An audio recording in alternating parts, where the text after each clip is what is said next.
ওসমান হাদি নামের বন্ধুটার সাথে কোনোদিন মোলাকাত হয় নাই। ও আল্লাহ, কিন্তু একটা পশু কেউ যদি আক্রমণ করে পশুর উপরে সহ্য করা যায় না, আর সেখানে একটা তাজা প্রাণ চলে যাবে। আয় আল্লাহ, এটা অন্তরকে মানানো যায় না। আয় আল্লাহ তাআলা, আপনার কুদরতের ফয়সালা। আয় আল্লাহ, আজকে শুনলাম তিনি দুনিয়াতে জিন্দা নাই।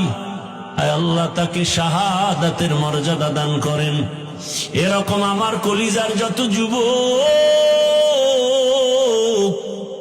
তাদের নিরাপত্তার জন্য আপনি কুদরতের দরজা খুলে দেন রে আল্লাহ।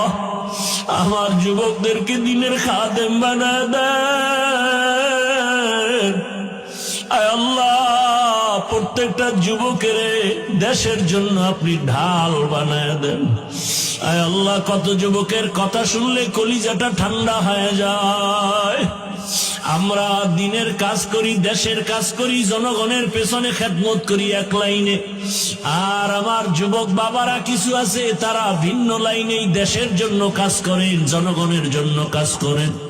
আয় আল্লাহ, দেশের দরদি, জনগণের দরদি, দ্বীনের দরদি যারা, কুদরতের দ্বারা তাদের হেফাজত করেন আল্লাহ।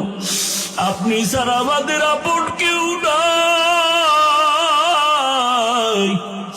আপনি ছাড়া আমাদের নিরাপত্তা দেওয়ার কেউ নাই। হায় আল্লাহ, ফেরেশতার দ্বারা নিরাপত্তার ব্যবস্থা করে দেন আল্লাহ।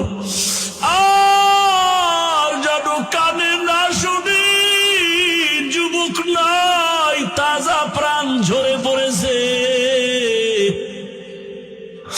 আমার এই পবিত্র বাংলাদেশ, এত মসজিদ, মাদ্রাসা, আলেম ওলামা, এত জিকিরের আওয়াজ, আজানের আওয়াজ, এরপরও কেন এত বড় বড় জুলুম হবে বুঝতে পারি না রে মালিক।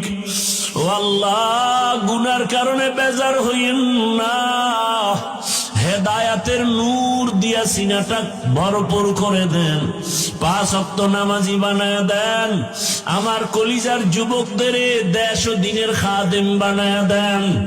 আয় আল্লাহ, দেশের জন্য, দিনের জন্য, জনগণের জন্য আমাদেরকে নিরলস আমানতের সাথে কাজ করার তৌফিক দান করেন।